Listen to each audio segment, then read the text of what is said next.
Today, I have with me a very dear friend. He truly sees business in our world that I think can help a lot of us. Hasan Kubba. What made me start a business? Because I talk in the book that I call myself an unnatural entrepreneur. I was born in Baghdad, came to London when I was 3 years old with my parents to escape the war. So we came to London and escaped from all that terrible stuff that was happening in Iraq. My dad is a devout Muslim, doesn't drink, doesn't want to go to the pub. He says, I can never get to the levels of management. It's being selective that needs to be our choice, right? What you're saying is so obvious. It's not just about hard work and grit and perseverance, and it's not all luck either. If you just have the right mindset, if you just have the right goal, you can turn that disadvantage into your strength. This is the incredible thing. It's like alchemy.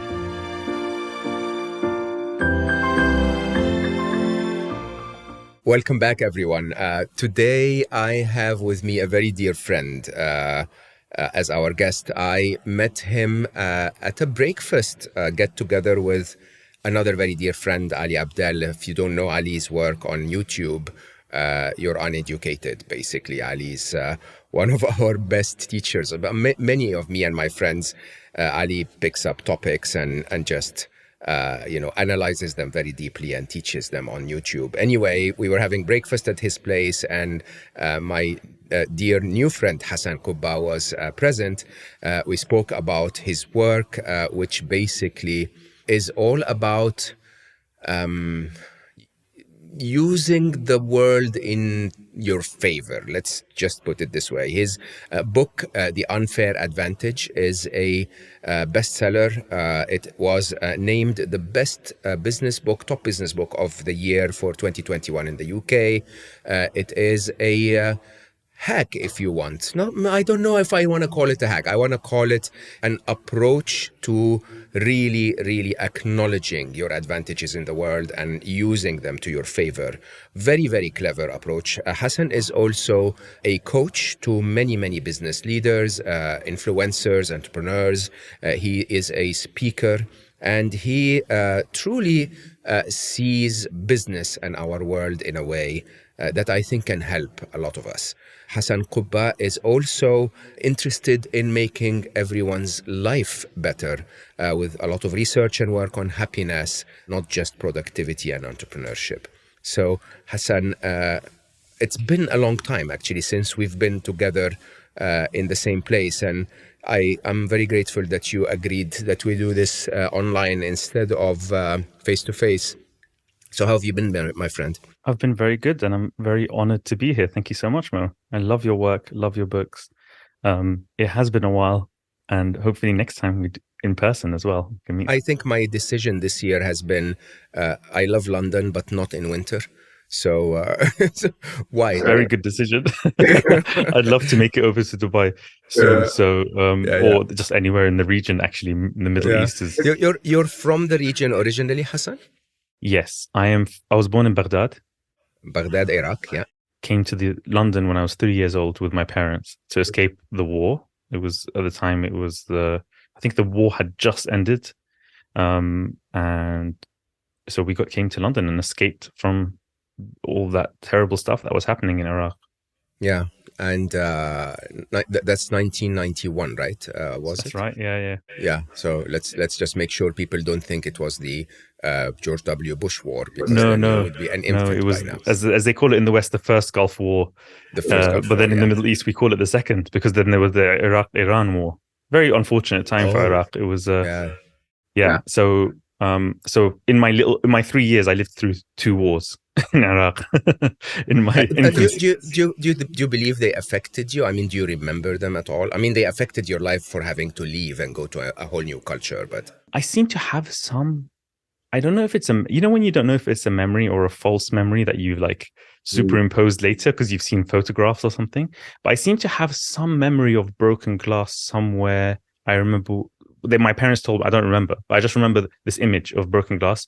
And we moved to Jordan. We lived in Jordan for about a few months and then went to London. So I have a vague memory of Amman, Jordan, funnily enough. And I also have just images of our flat in Iraq. My grandfather very common. You'll build a property on the land that you own. So he built a building with two flats for his sons when they got married. So that's when Yeah, one of my very father typical. was there. Yeah, So there's a vague memory there, but I think it hasn't affected. It's more of an indirect effect in the sense of yes. like what kind of attitudes and kinds of ways of looking at the world, the outlook from my parents. I think that comes in. It's just inevitable for that to come from the that generation to you. And I think I also have grown up with a lot of the Iraqi community in London, Yeah. so I still have that connection. My Arabic is still good, even though No way. I did not know. yeah, I was listening Okay. to your interview with on AB Talks, and I was really enjoying hearing you in Oh, Arabic. And I seriously? can imagine Yeah. mine would be similar in that is not as rehearsed. Some of the vocabulary won't be there for me, but Yeah. I can pick it up quickly because the grammar, the foundation is there, and the pronunciation and the grammar, everything is there for me. So That's really interesting. I mean, it's quite funny because you and I are friends for over a year now, and we never spoke Arabic. We didn't even investigate the possibility to speak Arabic, which I have to admit. I mean, I say that publicly sometimes that one of the reasons why I write slightly differently than the average Western author is because Arabic as a language teaches you to debate everything. So, because every word has multiple meanings and every meaning has endless numbers of words. So, really, everything is about context. You could have the same statement means this is a brave man, or, this is a lion that's going to eat prey, or something like that, And I think that basically makes me think differently. And when I did that interview with Anas on AB Talks, which is subtitled and everything. But when you read the subtitles in English and you listen to it in Arabic, there is, I think, a layer of further depth in the Arabic than it is in the English. It's quite interesting, actually. So have you been ever back to the region? and so the region, yes, but Iraq itself once. In 2009, end of 2009, beginning of 2010 is when I went. So it was quite a quiet time. It was quite a good time. And now I'm hearing quite hopeful things, I think for the first time. So it's quite good. I'm quite happy to hear people being hopeful about Iraq It's been a for the long first time in time. a long time. Yeah, it's been a very long time. So yeah, and I'm planning to go this year, maybe towards the end of this year, October, who knows? I've got some intention to go there again. I'd love to. My parents go quite often, every few years, every year sometimes. But yeah, the region itself, I've been to the UAE, I've been to Oman, I've been to Saudi. So yeah, and I've been to a lot of the other Levant. Yeah, So yes. yeah, no, I really love the Middle East. It's just got a completely different vibe, the Arab world. It's got this nighttime culture, which you just don't have in London. It's got this buzz that it has going for it. It's just, there's something special and incredible about it, which I really love. Yeah, I've done a series. I'm still actually releasing some episodes of a series that I call The Remarkable Women of the Middle East. Which, being here in Dubai, it's funny how little the world knows about the region because of the CNN and Fox and BBC bias of what they show you. And, it is quite, I think it's a very unique vibe, as you rightly said. There is a lot of love and life and hospitality to the region that is sometimes misunderstood. You know what they say? They say that books are written in Egypt, printed in Lebanon, and read in Iraq. So, across our Middle Eastern world, we believe that the most educated, the top thinkers, are normally Iraqis. Has that been your case with your parents? Yeah, I've heard that phrase, and I think and I love it, and I see it was especially the case, let's say back in the 70s, when it was like the peak time, let's say for Egypt and Iraq. It was very much the two Arab powers in a way, Yeah, like very true. Egypt with this huge population, Influencers, its let's big call them. media, Yeah. the movies, the books, the incredible stuff, and Iraq was kind of, yeah, as you rightly say, known for its academic side.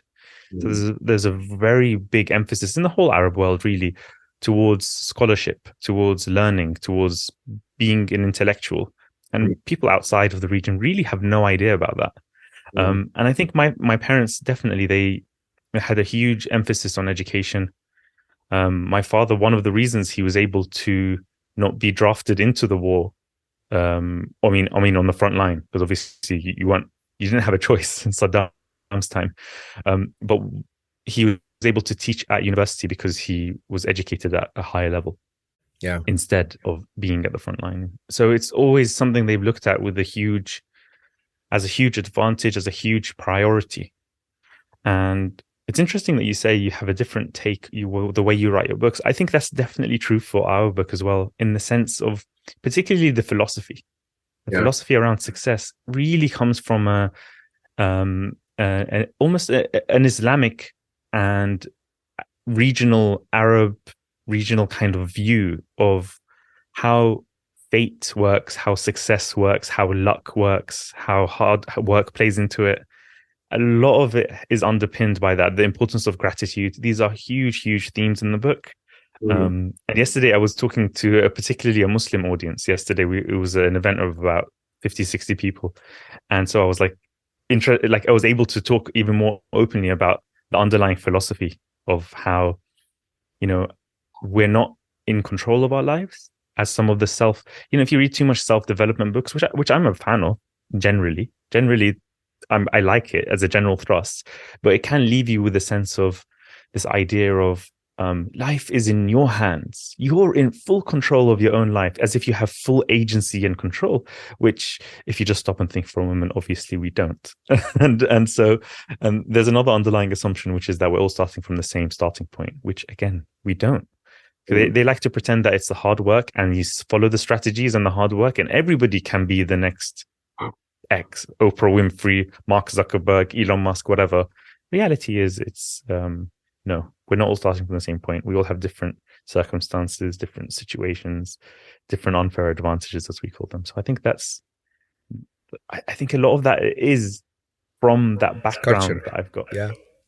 I have to say it's challenging because you're very much like me. So I was born and raised in the East, and then I lived most of my effective life, my work life, and so on, education and so on in the West, and there is that massive difference. I think we both cultures approve of the fact that we don't have much control. But then the Western way of reacting to that is, so let's exert more and more and more and more and more control. And I think the Eastern way, not just, Middle Eastern, but I think Eastern in general, and a bit Latin way of dealing with it is accept it and flow with it and understand that sometimes those things that are out of control are actually advantages for you that work in your favor, rather than resist them and try to control everything. You're absolutely right. I think that's so true. The Eastern philosophy, to oversimplify, is that kind of go with the flow. Is this idea? I even heard you talk in a podcast about submission, and I was like, yeah, exactly. That way of like submission being a positive thing, not as a positive word. And acceptance, I think another word for it is acceptance. Committed acceptance. You got teachers like Eckhart Tolle talks about it as non-resistance. Yeah, so it's a very fascinating concept. Yeah, I think humans in general need to be wise. There are things that you need to exert control to make a difference, right? And there are things that you sort of almost know instinctively that regardless of how hard you try, you're not going to control them. So it's not wise to resist the mighty wheels of life if life decides to, put 200,000 cars in between you and your meeting. Just let go and accept. So I want to start from there because I love the way you phrase your hypotheses in the book. So let's start with that definition of success. Okay, so you basically view success, of course, inclusive of the Western view of success. So you're a very, very effective coach to some of the most well-known influencers on the internet, entrepreneurs, and so on. But you see it as bigger than that. It's not just let's make more money or have more followers and so on. The subtitle of the book is "You already have what it takes to succeed." So it's the unfair advantage you already have. And I remember initially the book was going to be quite a specific book about tech startups. And the publisher was like, no. Once they saw my updated manuscript, because I was like, this first draft that's not the one. You'll see what I come up with. And they're like, no, honestly, it's quite good. I was like, no, I need to prove you wrong. It's not good. I'll show you what's good. And then I wrote a second draft of it. And that's when they like, oh, okay, let's broaden this out. Let's make it a more general book about success. Let's release it as a hardcover version first. This is some good. I was like, okay, good. I've got that validation which I was trying to get.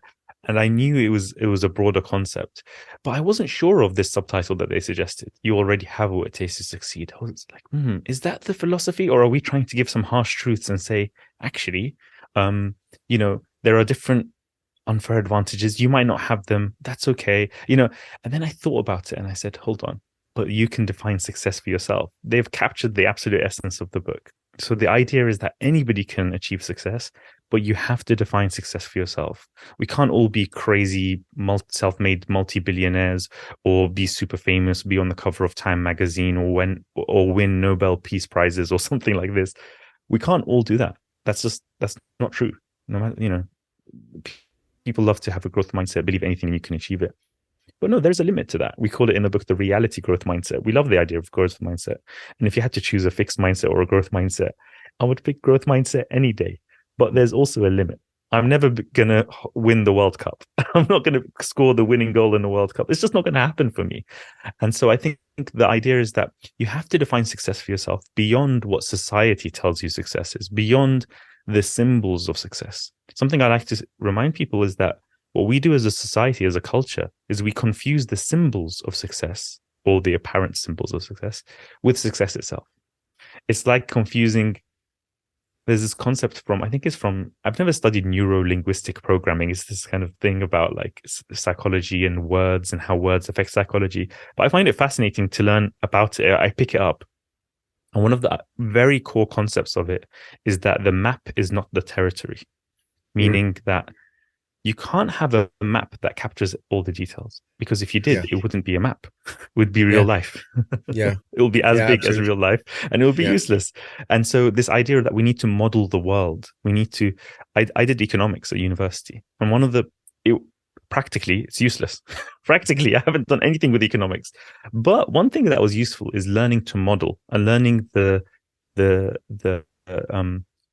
downsides and the assumptions and the oversimplifications you have to make to model the economy. That's why they couldn't predict any recessions. They can't even, it almost seems useless. But this idea that words are not the thing that they point to. This is also an Eastern philosophy concept, right? The words are not the thing. The thing is something else. The word is just pointing to it. I think I've heard some fancy, they say, if I point to the moon, you look at the moon. You don't look at my finger that's pointing to the moon. The finger is just pointing. And so this idea that we get confused of symbols of success for success itself. So fancy cars, designer labels, huge house. And that's not what success is. So we have to go beyond this idea of looking at symbols and try to define success for ourselves. And it's going to be a bit different for everybody. And we have to get in. To do that, we have to know ourselves. We have to have that self-awareness of what do we actually want? And that's a journey. That's not something that you immediately have the answer to. It's a journey of discovery of life, of what do we want? It's the most basic question. What do you want? I studied marketing. And I remember when I was younger, I used to think marketing must be some evil thing because you're manipulating people. And then actually I started getting into marketing, and I took an online course and learned about marketing, and I started a marketing business because I realized that this is it. This is the most fascinating part of psychology, is how do you persuade and motivate people? Every marketing decision is an ethical dilemma. So one of my mentors taught me that. Every single marketing decision you make is an ethical dilemma. And I found that fascinating and deep because it's so true. The amount of things that you can rile people up to want something, to feel like they need something. And so you can always use hyperbole and exaggerate, or you can always downplay it. And you have to decide what the right move is, because sometimes it's good to hype something up because it's good for the person, whatever you're selling. It doesn't need to be selling actually money, but persuading. I believe marketing itself is empty of good or bad. It's empty of, of evil. It is It's the power in general that corrupts, right? So if I tell you I'm giving you a machine, and that machine is going to enable you to convince people of whatever it is that you want, sadly, most people will use this machine to for selfish reasons. Many people will, which I call marketers in that case. But but the idea is you could also use marketing to to propagate a happiness equation, or to tell people about a health tip or advice that is really good for them. The tool itself is empty. The tool will work really well for everyone. It's just what you put within it. But I have to say, Hassan, that the biggest failure of marketing in our modern world, if you ask me, is that it convinces us that success is just one uniform mold per category. So success in business is the fancy car and the summer house. Success in relationships is the tall, sleek looking, attractive partner. Success in, parenting is that your kids are at Harvard or like some kind of a big success university, and I'm just making up examples, but the truth is, many of us are brainwashed to the point that we don't ever revisit those definitions of success. Exactly. And I think I was heavily, people ask me, and I got this question yesterday, it was a big Q&A, and I get this a lot as well. It's like, what made me start a business? Because I talk in the book that I call myself an unnatural entrepreneur. You read a lot of biographies of entrepreneurs, successful people, etc., and they were always buying and selling stuff and thinking of ways to make money, and that just wasn't me. And so I used to read this and think, well, maybe I just don't have it in me, maybe it's just not for me, because I was never doing it when I was young. I'm not naturally inclined that way. And I literally got into it because I decided to take an online course and just do it. And I pushed through, and I had all these ways of getting through it because I struggled a lot. But what was the inspiration for me not to just have to do that? Why did I decide not to just get a normal job? And I mean, the typical thing, I did economics. I did well. Went to a good university. I could have been an investment banker or something in the city of London, which is like, it's like Wall Street for the UK. And the reality is that I think I was heavily inspired by the film Fight Club. And another film, which is about this topic of like buying stuff that you don't need to impress people, with money that you don't have to impress people that you don't like. That had a big imprint on me when I was young. So it's a bit of a depressing film, but it really is my kids always recommended it for me, and I see the message behind it. Just find it very violent for my taste. So I didn't enjoy it, but I kept thinking about it. Do you know what I mean? It wasn't like something that I was like, I don't think I've even rewatched it because I don't enjoy it, but it just stayed with me.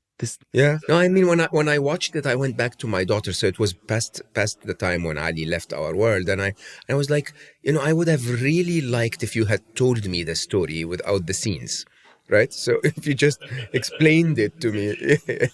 But it's interesting that you bring it up. I see your point. Huh? It's buying things that you want, money that you don't have, to impress people that you don't even care about.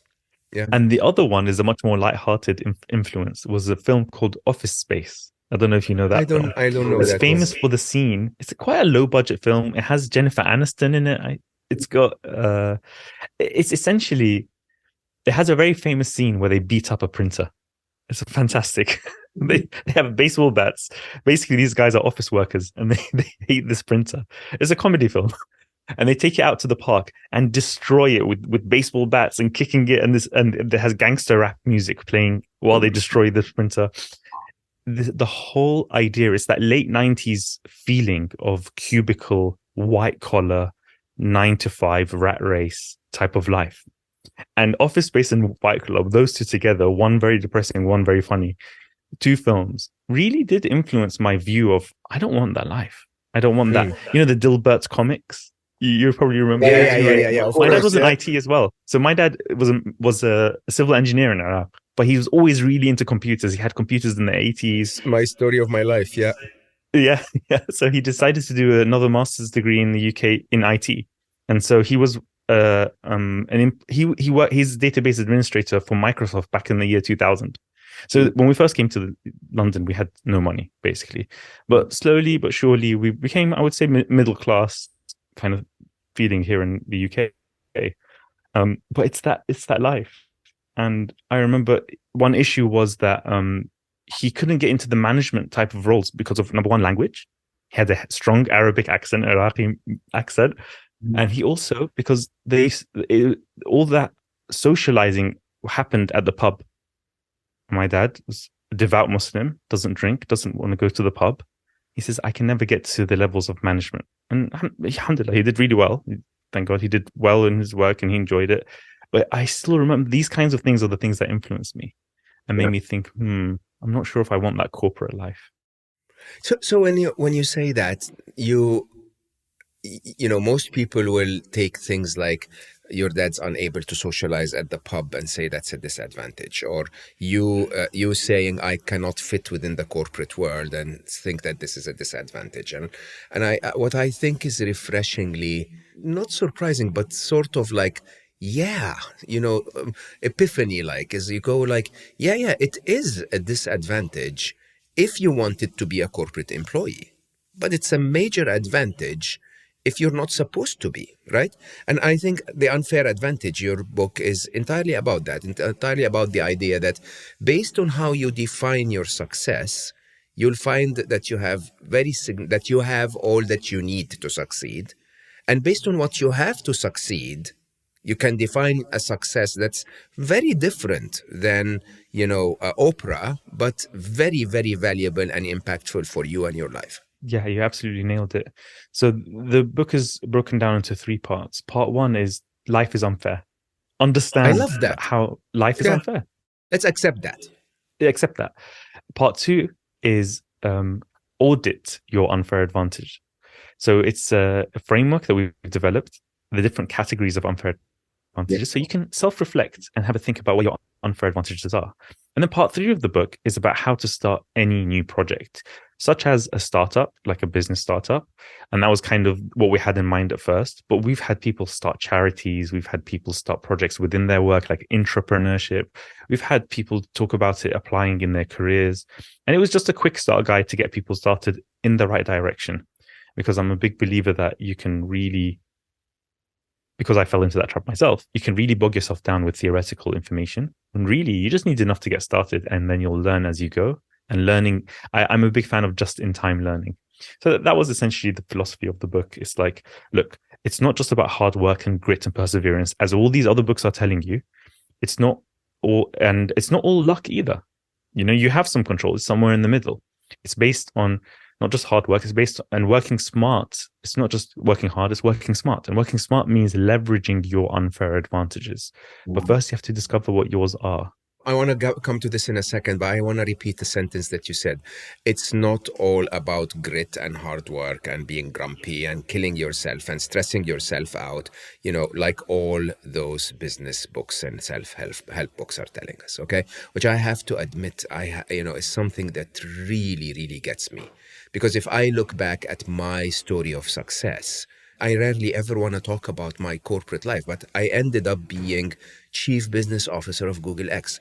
In my view, this is the top job on the planet, right? There is no better job than this. And I think the reality is I got there not because of grit at all. Not because of perseverance at all. It was because of avoiding the things that I didn't enjoy, the things that I wasn't good at. That, the idea of me trying really hard to say, hey, I'm never, and it was my wise ex-wife, we were married then, when there was a day when I went to her and I said, look, my best friend, who was also my colleague at work, is the funniest guy on earth. He's so funny. He's so lovable. Like, you can't but hug him every time you see him, right? And he basically, and I started almost the same time at Microsoft, and he entertained very well. So he took clients out for dinners and parties. He took his boss and boss's boss and boss's boss's boss out to dinners and parties, and they loved him. They just loved him. He was a fun person. And so I went to my ex at that time and I said, baby, I'm going to have to be late, evenings, because I have to take my superiors out to entertain them too if I am to have a career in this company. And she told me, well, of course, Habibi, I support you 100%. Do what you think is right. But you'll be mediocre at it at best. I remember vividly. And and we spoke English. We spoke English in that conversation. So these were her exact words. She said, you'll be mediocre at it at best. Okay, you'll never be like Khalid. Khalid is fun. He is made to entertain, right? You will go there and you'll talk to them about mathematics and physics, and that's not going to entertain a lot of people. I'd rather you sleep early, wake up early, and continue to grow your business 29% year over year. Right. And the truth of the matter is that's what I did. So I basically took it, immediately, and I just focused on growing my business. So I wasn't the most entertaining employee, but nobody could give up on 29% growth year over year. So they were very happy to keep growing my career because otherwise the business wouldn't grow. So she, in a funny way, she said, when they go and have fun in those parties, they'll be doing that because you grow their business. So, so keep it that way. Yeah, when you talk about grit and perseverance and so on, it's really not. It's not going out to the places that are difficult and fighting it out. It's being selective that needs to be our choice, right? Exactly. It's all about being strategic. One thing that I learned, see, because I was I used to read a lot of books when I was younger, and then I started my own business. I started to have clients. Some of these clients became like mentors to me.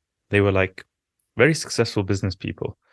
And one thing that was interesting is I would observe what they used to do. And some of them used to break every rule in the business book, and they used to succeed anyway. And that used to make me think, interesting. And this applies to every area of life. You do not need to be perfect to be successful. Yeah. You do not need to be optimal. I started to get to know CEOs of 300 plus people companies. I started to get to know serial entrepreneurs, startup founders. I started to get to know people who are successful at public speaking, who've won awards, who've written books, who've, amazing thinkers, successful in lots of different areas, sports people. And they don't necessarily do everything right. Yeah. And that was fascinating. They just need to be good where it's like, rather than being like sort of good, if you look at statistics, like in video games, and each player has different statistics for different areas, like attack power, defense power, whatever, like different areas of your life. You don't need to bring them all up. Yeah. You can be really good at certain things and then delegate or work with people that will balance you out for the other things. Yeah. And that was like a eye opener for me. It was like, whoa, it almost feels like cheating, because at school you have to do everything yourself. You can't get any help. You can't look something up. You can't copy something. Oh no, that's copying. In the real world, everyone's inspired by everyone's copying everyone. Everyone's getting ideas from everyone. Everyone's collaborating, working together. It's fascinating how you can really focus on what you're good at instead of what you're not. Stephen Bartlett says this very, very well in his book, Happy, Sexy Millionaire, where he basically says that, and I agree, by the way, you can be very, very, very, very, very good at one thing, right? Or a couple of things, but that wouldn't make you the best contributor. The top contributors to our world are those who are good at a configuration of different things, that mixed together make them very unique, right? So basically, you're not the best at any of them at all, but there is no one else that is good at those 7 things at the same time in your environment. And so you're the best at all 7 combined, but not the best at any of them. I want to go back to your first part of the book, and let's depress people a little bit. I know you don't mean it to be depressive, but let's depress people a little bit first before we cheer them up. So life is unfair, okay? And I think, that can extend to deep, deep realities, like, you growing up in the middle of 2 wars. That's very unfair, right? So what does that mean? It's like, one thing that I love is the feedback that we get is, what you're saying is so obvious, but nobody said it that way. And I love that kind of, because I used to love books that were like that. So as a reader of books, I used to love it when somebody could articulate something which I have a vague sense of. Like, we all know this. We all know life is not fair. We all know that actually success is based on unfair advantages. Actually, we all know this. This is like, nobody goes, no, no, that's not, can't be true. Nobody's reacted like that. But they're like, oh, interesting. Tell me more. Nobody's explained it this way. So life is unfair. We all know this. Look, anything can happen in your life. You can grow up with in a war-torn country. You can grow up in poverty. You can grow up with a lot of conflict in your family. You can grow up with health issues. You can grow up with a loved one with health issues that you have to be the caretaker of. I'll share with you one story, because we were talking about my father, and I remember he was teaching at a university, I think during the war in Iraq, and there was one student who had very terrible attendance, just wasn't bringing in the assignments. My father told him, "What's the matter? Why are you not doing the work assigned to you?" And he said, "Well, actually, I'm from Halabja." He's Kurdish man from the town of Halabja in the north of Iraq.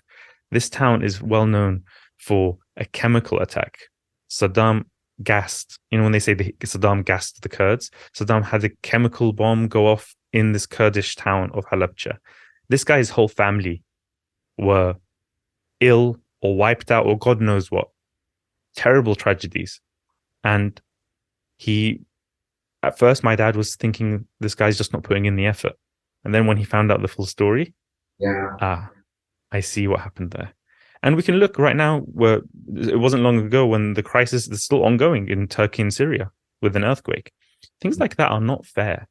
I went to the Philippines. I was traveling around Southeast Asia. My business was running itself. I did a lot of exploring and traveling, which was really fun.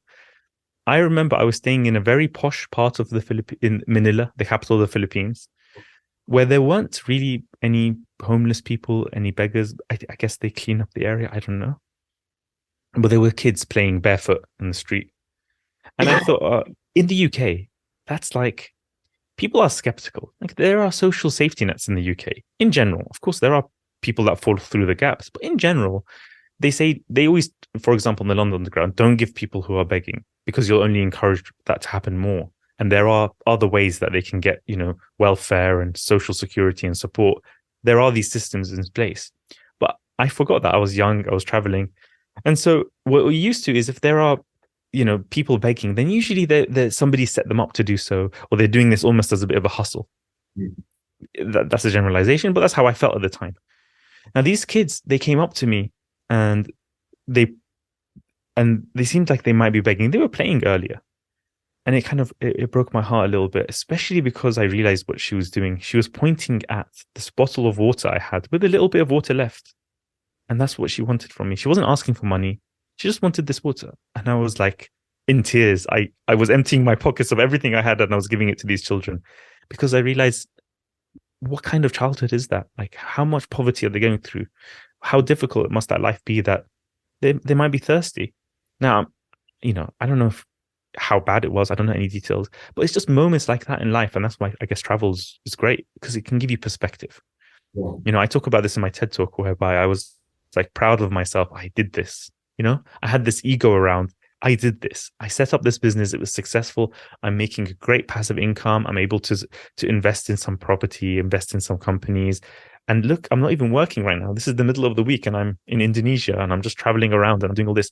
And I started to develop this idea because I wanted to prove to people that told me that can't be done, that making a passive income business, you can't make a business that runs itself.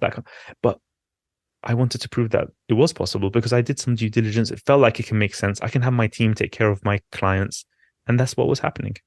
So I realized in that moment, have I done this myself? Is there such a thing as self-made man or woman? Or do we have so much to thank? Oh, there's so many factors and variables that are not in our control, and therefore it's unfair. That's why I talk about unfair advantages. Life is unfair. We all know this. There are lots of things that come to people easily. There are lots of opportunities that come to people easily. Trump said, I got a small loan of $1 million from my father. A small loan in the 70s. It's like 10 million now. And this is the kind of world that we all live in and grow up in. And everyone knows that this is the case. So life isn't fair. It's not just going to give you what you put in. There is an aspect of that, but that's not the full story. but then this is very depressing, Hassan, because I think so many people would just switch off now and go like, I have no hope, right? No, but so the point is that life isn't fair, but here's the good news. We all have unfair advantages. We all have it. No matter how bad you think your situation is, you have an unfair advantage somewhere. We all have a unique set of unfair advantages. And the kicker, the real key, is that what seems like a disadvantage can be turned into an advantage. If you just have the right mindset, if you just have the right goal, you can turn that disadvantage into your strength. This is the incredible thing. It's like alchemy. You can turn a weakness into a strength. And a classic example, I like to give this example, is Oprah Winfrey. We mentioned her earlier. Let's use her as an example. She's a case study in the book. One of the most famous women in the world, incredibly, incredibly influential. Apparently, that the Obama election was won as a part because of the influence of Oprah Winfrey in the United States. A self-made, said the self-made thing, Black woman in the US, African American, billionaire, and not just that, the emotional impact she's had, is incredible. And where did she grow up? She grew up in the 1950s rural Mississippi, so in the South, where there was much more racism, much more problems. Super poor. She tells the story of her grandmother washing clothes by boiling water and stirring it with a stick. And she says, strangely, from those days, she was like 4 years old. She used to think, I'm not going to live like this. Something inside her told her that she's not going to live like this.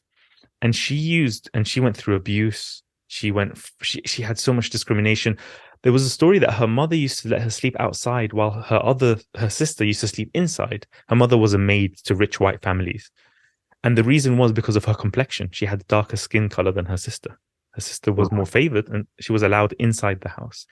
It's heartbreaking, Mo. If you listen to her story, she was sexually abused. It's awful things. She was pregnant when she was a teenager, and then she lost the baby. It's just so sad. It's so sad. She goes from her father to her mother to her grandmother. But all that pain, all that terrible trauma that she went through, look at how emotionally intelligent she became. Look at how compassionate and empathetic she became. And that was the main, if I was to look at and analyze the success of her show, which was running for like 20 years or whatever, however long it was, and then she had her own network, is the compassion she had for her guests, for her audience, the way that she could connect with people. She was actually a newsreader at first, but because she used to get so emotional during the stories, she had to quit that and do something else and became did the chat show. So something so terrible, even something so awful as this terrible, poor racism, abuse childhood somehow became a strength for her. And so that's just one example, but there are examples in lots of different. But, again, the modern world will sell this to you as grit, as, Oprah went out in the world and tried really hard and she worked and then she got up after being abused and so on. Yes, there is that. But, if she had been a news reader, she wouldn't have gone as far as Oprah, is the point that we're trying to highlight here, right? Exactly right. Yeah. She was also, another unfair advantage is that she was a child genius. She was actually a prodigy. She used to give lectures to churches, whole church congregations at the age of 3. She used to memorize verses from the Bible and give full speeches. And she was known as this child speaker. She could read and write at an incredibly young age. She had the support of her father and her grandmother, who used to take her to go and speak and used to buy books for her. So even amidst that horrible childhood, you could see glimmers of little advantages that she had. And that's the thing. We all, if we stop and think, we can find little glimmers of things, as bleak as it might be. If you're listening to this, I'm sure you can find things to be grateful for. I'm sure you can find advantages that you can use. We'll have our own unique story. And often our advantages come from that background and that story. So it's not just the reason I was highlighting that is it's not, she could have, the grit and perseverance and vision and success, she could have gone into, I don't know, like the investment banking, consulting. She could have had a corporate job. It's because she had this gift. There are gifts out there. There is such a thing as talent. That's part of the unfairness. But we also can all develop something. We can all have something in us where it comes easier to us than it comes to others. We all have something. It took me Absolutely. a long time to figure out what mine is, but we all What have was something. yours? It took me until I was almost 30. I didn't realize that communication was my strength. I didn't realize that at all. I had no idea. I thought I was a science guy. I was really good at science. I was going to become a doctor, classic, Arab background. My parents got me a birthday cake when I was one of a doctor cake.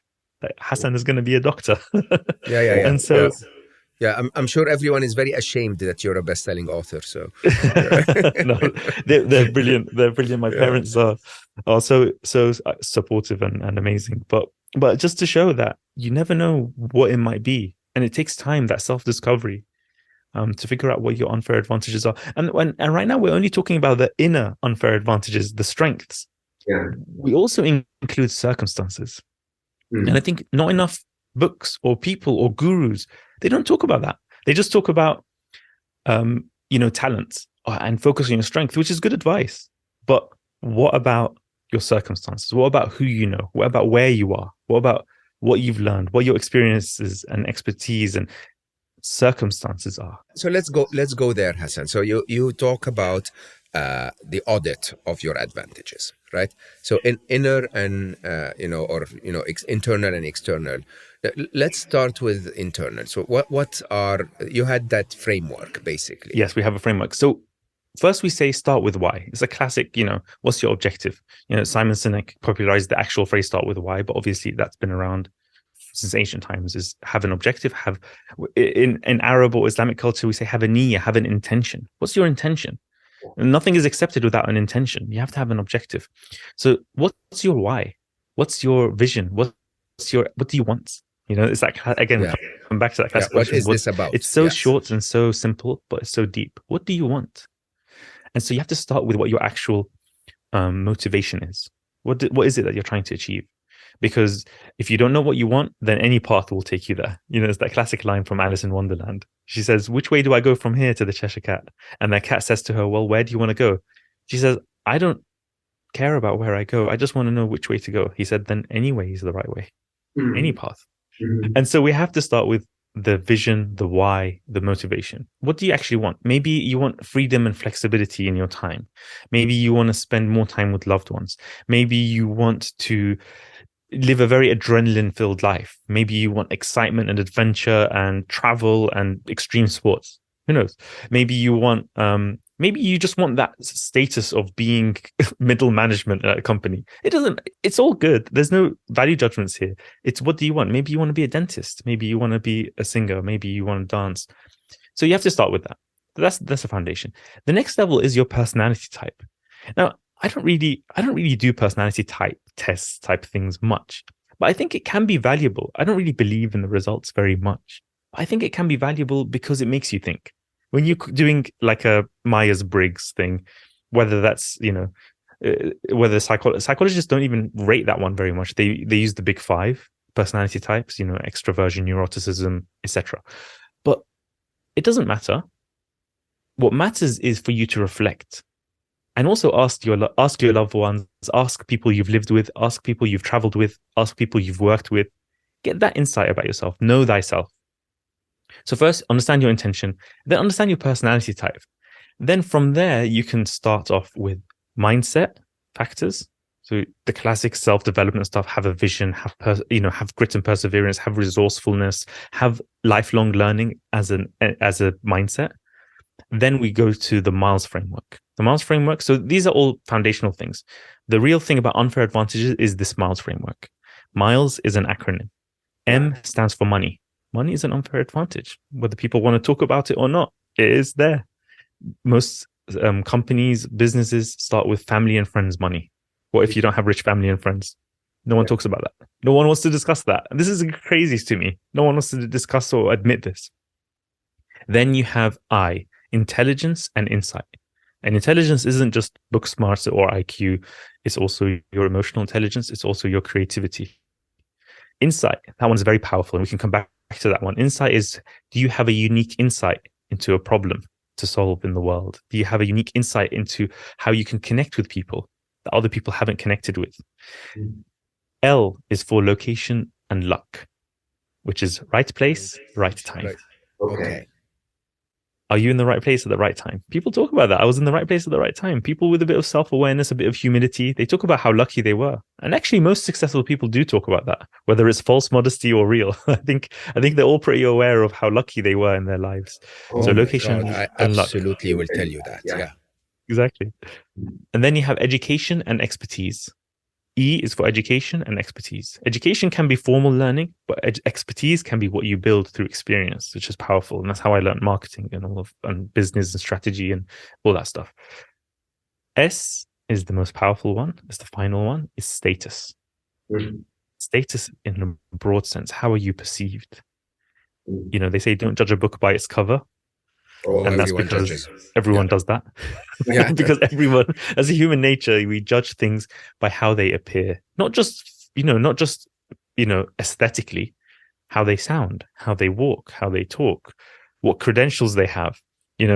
People who start companies, they often like ex Facebook employee, ex Google did this, ex McKinsey, ex Goldman Sachs have started a new startup. People care about status, how many followers you have, how you come across, who friends in high places, your network. If I say I was having dinner the other day with Elon Musk, and it's like, oh, people will look at me different. They'll raise my status. So your network. And also, finally, your inner status. So these are within status. Your inner status is how you view yourself, your self-perception. That goes back to your self-esteem. That goes back to your confidence, how you talk to yourself, the voice inside your head. Yeah. And that's the Miles framework. So it's money, intelligence and insight, location and luck, education and expertise, and status. Those are the 5 categories of unfair advantages. Do you think there is anyone in the world that has none of those at all? I don't think so.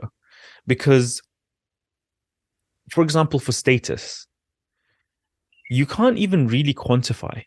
Some things you can. You can quantify how many social media followers somebody has, or you can quantify maybe a socioeconomic status. But you can't really quantify your status as a woman who has had 3 kids, who is also interested in, give me something, like interested in Middle Eastern cooking. So status can be your subculture. Status can be that you're poor, and therefore you can have an insight. This is where we go into the double-edged sword. So when you say, is there anybody without any of these? Maybe you can be low on a lot of them, but the reality is that what can seem like a disadvantage can be turned into an advantage. So another quick example of that. Having little money makes you more resourceful. Correct. Makes you more creative. Yeah. Makes you much more creative. I remember people who wanted to start companies who had a lot of funding, and they were pitching us to try to raise funding for their startups. How are you going to reach customers? Oh, Facebook ads, Google ads. Because they have a budget, they have money to spend. They're not creative. And that applies to anything. Necessity is the mother of invention. So having little will make you more resourceful, make you more creative. You'll also have insight. Let's say you're coming from a very poor working class background. You will have an insight into how poor working class people think, what they want, what you can sell them, what you can give them, how you can serve them, how you can connect with them, how you can make them laugh. These are powerful insights, and insight is a big, big unfair advantage. And that's how you can turn what seems negative into a positive. So I learned about Miles when we chatted the first time, but also I watched this very clever video about it, and and the idea here is that our negativity bias of our brain is constantly attempting to tell you what's wrong with you, right? So you're being poor that's the reason why I'm not going to succeed. Being not very good looking, is the reason why I'm not going to be an internet influencer or whatever that is, right? So you take each and every one of those. And, I jokingly always talk about this on my Instagram account, the fact that, my bum is not very attractive to shake, so I'm not going to ever get 1 million followers. You can look at that as an unfair, as a disadvantage, or you can actually say, but my voice seems to be liked, so I can start a podcast and I can get the followers because of that, or my content seems to be, liked, so maybe I can get people to be interested in what I provide because of that. But the brain tends to first start with why not? What is wrong with me, not what's right with me. Yeah, and it's that comparison that we do, isn't it? You Yeah. can see that TikTok star with the pretty face and the nice bum, and attracting millions of followers immediately, and thinking, "Oh my god, like so lucky." And Yeah. that's where it comes from. There's this attitude, especially I think it's common in the UK, especially compared to America, the US versus the UK culture. UK culture is a bit more stratified, a bit more, there's more of a class divide. It's an older culture. There's like old landowners from like 1,000 years ago, whereas America is more of a more recent country, and they have this more of a growth mindset, which to the detriment sometimes. And we have a passage in the book, actually, a bit of a side note, but one thing that was interesting is in olden times, they used to call poor people that they'd see as unfortunates. That's how they would refer to them, the unfortunates. But the extreme kind of consumerist, capitalist, status driven American culture, again, stereotyping it, but I'm saying the extreme version of it, might unkindly refer to these poor people as losers. And that's the double edge. That's the flip side of the coin of having too much of a, you can do it. Let's just work hard. You're responsible for your own life. The problem with that, with believing that you manifested everything in your life, that's kind of a toxic belief. Because if you believe that everyone manifests what happens to them, then there can be a victim blaming culture. You can say poor people are poor because that's how they manifested. People who've gone through tragedies, they somehow manifested this. This is a horrible, horrible mindset. And it's just not true, because they're trying to make order out of chaos. There is a certain level of chaos in life, and we have to embrace that. And anyway, I moved on to that tangent because of that difference. But I think there's this aspect to this idea of what can I compare myself against versus what can I be content with? Yeah. There has to be a level of, in Arabic, we'll call it itmi'nan. There's like a contentment. There's like a kind, I'm content with what I have. The trick is, can I compare myself to the best of my abilities? Because the best of my abilities is the best that I can ever do, right? And instead of comparing myself to another who's doing something better than me, if I know my abilities, then I could probably do something better than them. I think there is an implicit assumption that we should make explicit here so that our listeners can rest with this, which is nobody's perfect at everything. Right. So by definition, if you have a lot of money, you're likely going to be less resourceful, or if you have a very rich father, he's likely going to be annoying like hell, and so on. So and I've seen that working with second generation family businesses and so on, that yes, the self-made father is also very difficult with his kids, just like he is with his business, right? So by understanding that, I think it matters for everyone to say to themselves, if I am deficient in something, or if I'm lacking in something, not deficient, then basically that means there must be something else that I am, abundant in. And that other thing, if you can switch your mind to looking for it rather than complaining about what's, lacking, that's when doors start to open. And I love your approach to saying, and by the way, it is not about perseverance, because you can persevere for the rest of your life in a field that requires you to have skills that you're lacking in, like going out and entertaining in my story, right? And that will not get you far. You're going to be mediocre at it at best. You'd be better off to find things that actually are your natural skills, your unfair advantages, and depend on those. Hassan, so you coach Ali, for example, my dear friend Ari Abdel, and you coach lots of internet influentials, and I find that this is a world where there are advantages that cannot be attained. If you're not naturally talented at certain things, you're going to not be an internet influential. even if you spend hours and hours and post millions and millions of videos.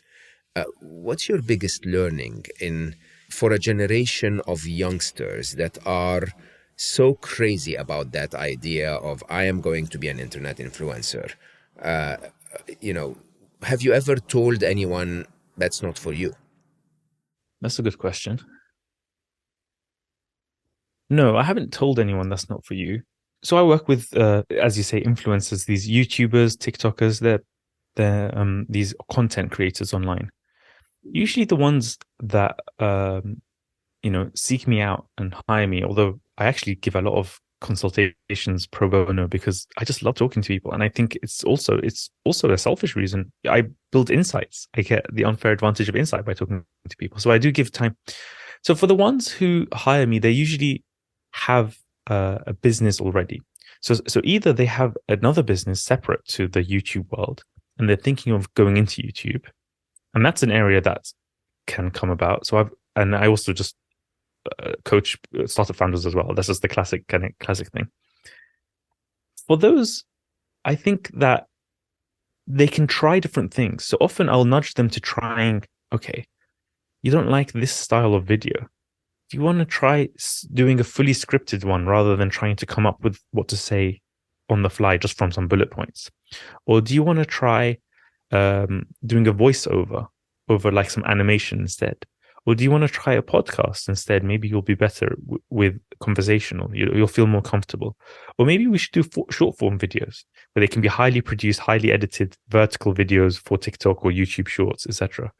So there's so many different things to try that I don't think that there is anybody who's such a bad case that you just give up. It's not like singing and you either kind of either talented or not. Of course, you can learn as well some skills, but I feel like it's more obvious when someone is like got a nice voice and you got something to work with or they don't.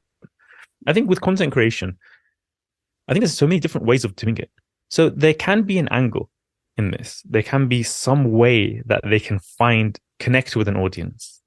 And sometimes they just want to do the writing side of it, and it can be a different person doing the voiceover. Like there's so many different models. So I don't think there's like you either have it or you don't. It's a bit like the question, is an entrepreneur born or made? It's kind of similar.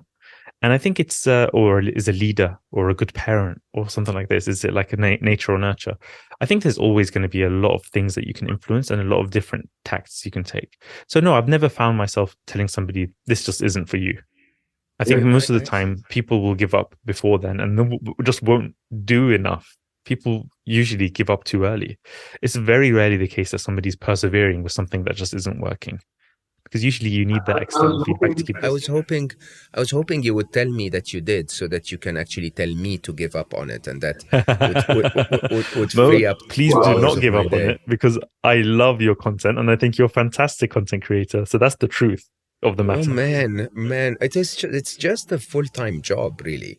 I find that whether it's my unfair advantage or not. So I actually don't use anyone to create anything on social media for me. I mean, other, of course, than the promotions of the Slo Mo podcasts, but otherwise my content is created by me, because otherwise I feel it's very unauthentic. It's like, seriously, it just doesn't make any sense for me to fake something like that. And all of the messages that I respond to DMs that I receive are me, and I respond to all the comments myself.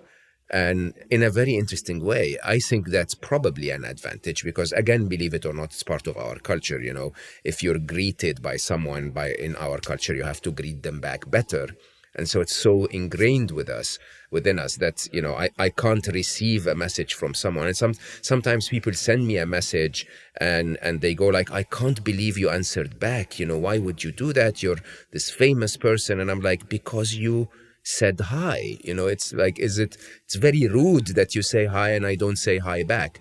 But in an interesting way, after a while, you start to realize that this is an unfair advantage against my other skills. And that's something that I really wanted to talk to you about. So the reality is that in a world where there is an abundance of responsibilities, an abundance of success possibilities, I think it's becoming more and more wise for many people to actually drop things to focus on others.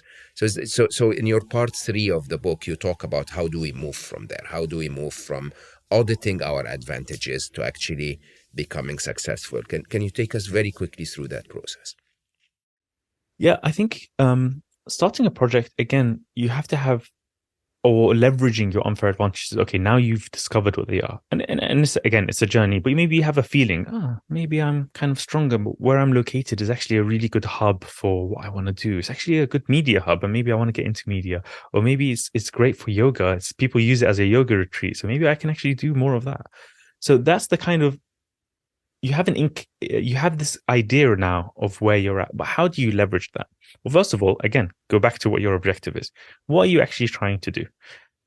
Is it that you're trying to just start a hobby as a hobby project? Is it that you're trying to start a business and you want to quit your full-time job? Is it that you're trying to get back to work after having children and now thinking what to do next? That's the first step.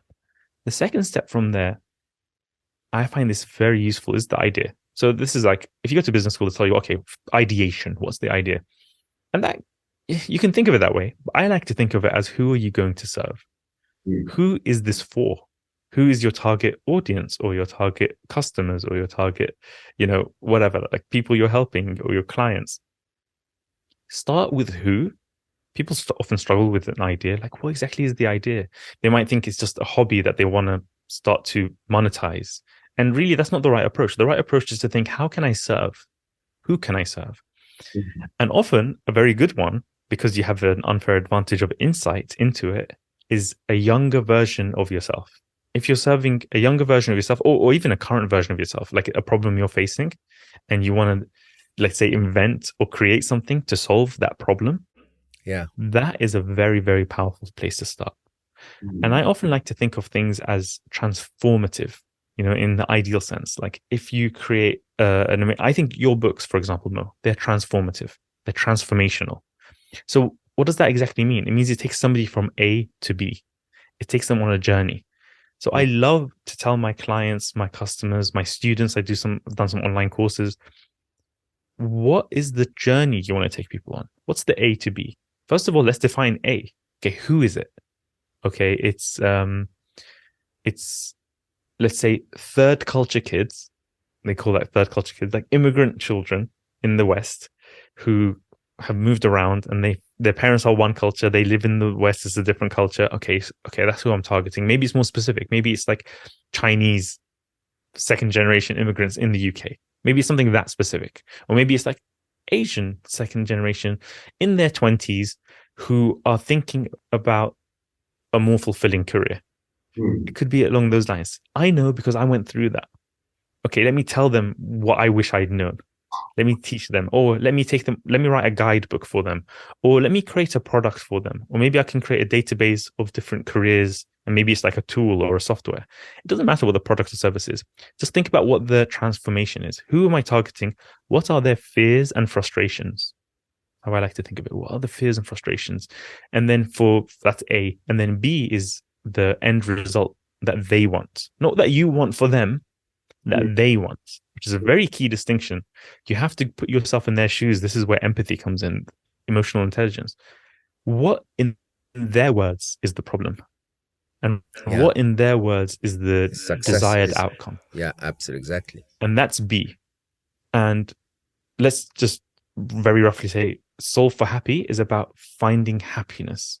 And we could probably break it down, and I'm sure you can break it down in much more further specific language than that. And you know that, okay, this is for that. I'm helping people get from A to B. So that's often a new project is a way to think of it, and it isn't taught enough, is how can I serve? Okay, how can I make that sustainable financially? Maybe it's to make profits and to make a lifestyle, or maybe it's just to keep it running. These are the ways to view this. So you start off with that. And also, who can I work with? I'm a very big fan of having partners in a project, in a business, because it's so difficult doing something alone. A solo founder for a startup, a project, a business. So lonely, so difficult. I did it, and it was tough, and I was only able to do it because I had an accountability buddy who was doing his own business, and we would meet up and hold each other accountable and talk through and have a sounding board. It's tough.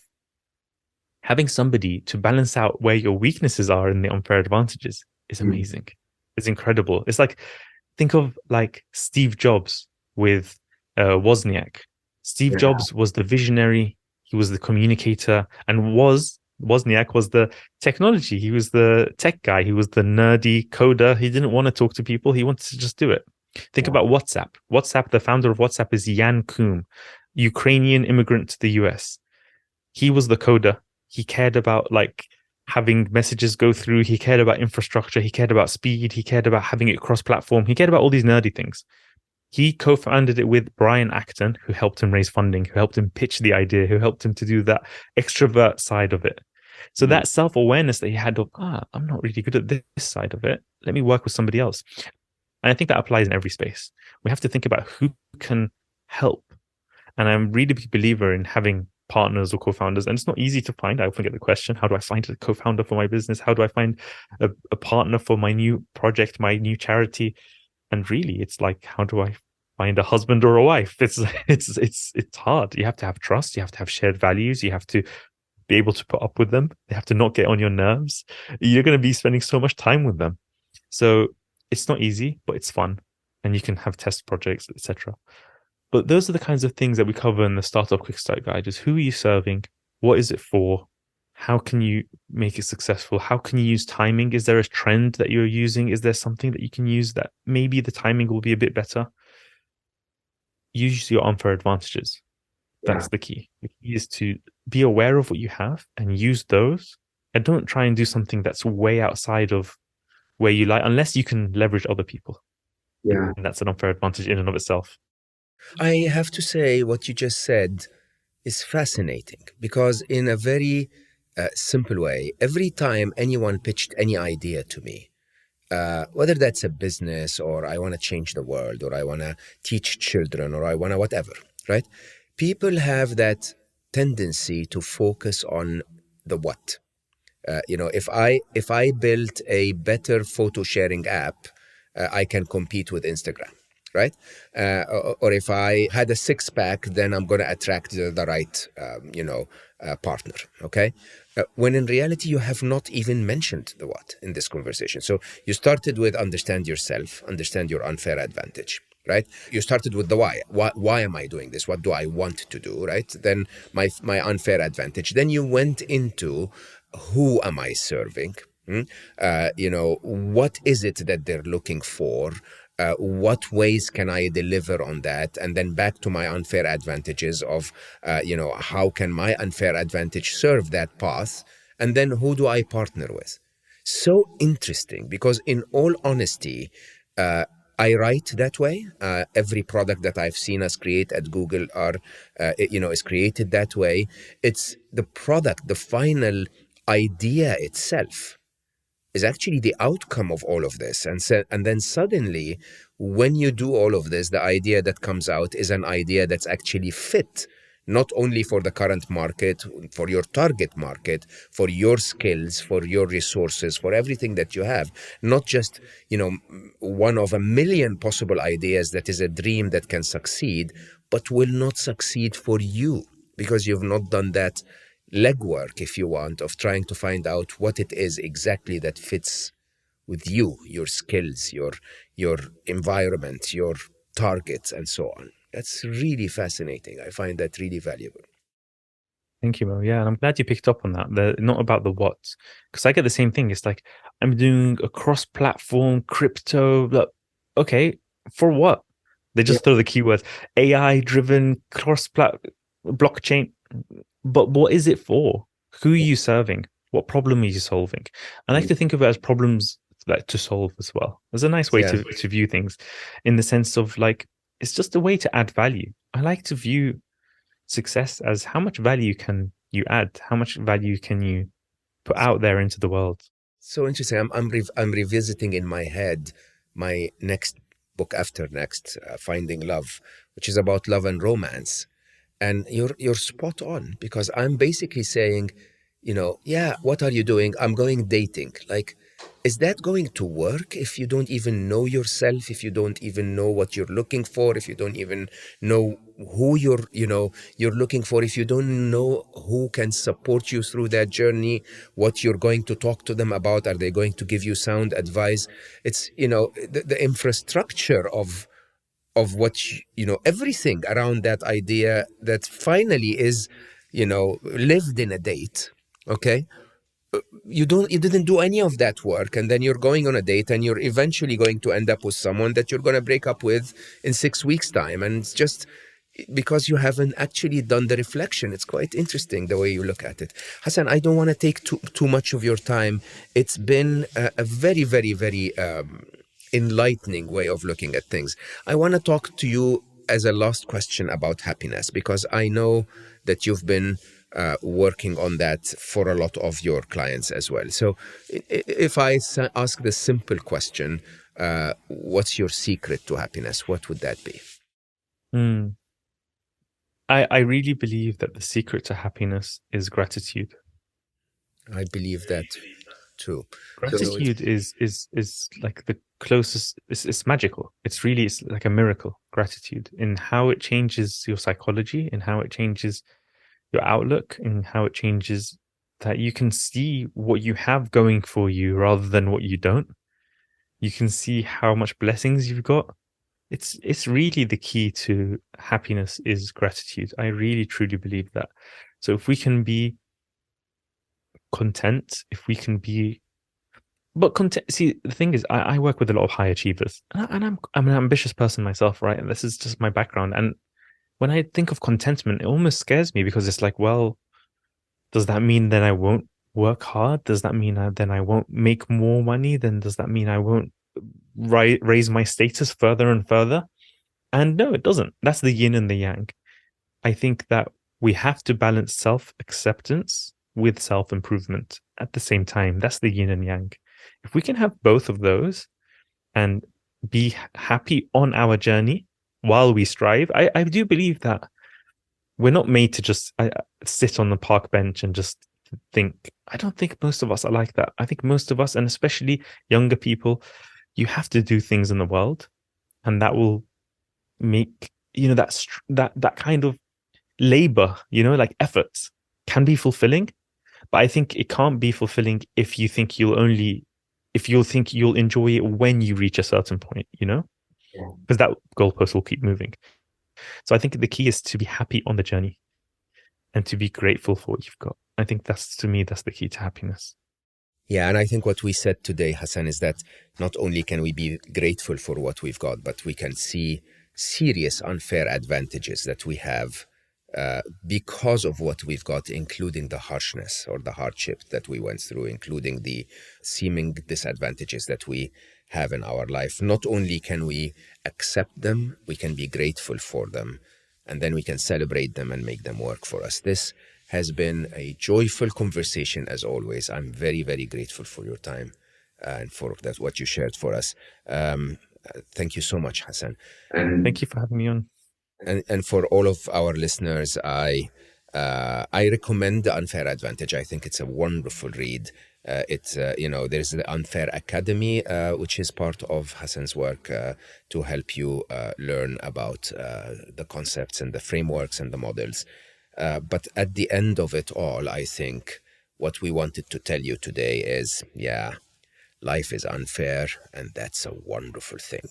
It truly is. It truly is what makes us unique. And because we are unique, we can achieve different things in life. If all of us dream to be scoring the World Cup's goal, I think many, many, many, many of us will be disappointed. But if all of us wanted to score the goal that we are capable of scoring, I think that would create a world where there are more goals and more successes for everyone. I enjoyed this conversation. I hope you enjoyed it too, and I hope that you take a little bit of time to think about this, because when we sometimes talk about reflecting on life in general, an idea of what your unfair advantages are is a very, very, very good place to start. Thank you all so much for giving me the platform to talk to so many wonderful people and ponder so many interesting ideas. If you've enjoyed this, share it with others. Rate the podcast 5 stars, like it on YouTube, tell the whole world about it. Do the stuff that you guys do on social media, which I suck at. One of my unfair advantages, which makes me genuine at it, just because I suck at pretending. So that's, I believe, an unfair advantage. I remind you that life is getting busier and busier in a difficult year. And so remember your self balance, as Hassan said, self acceptance with self improvement, and give yourself a tiny bit of time to slow down, because it really does not matter how much you have on your plate today. There's always a tiny bit of time to slow down. I love you all for listening, and I will see you next time.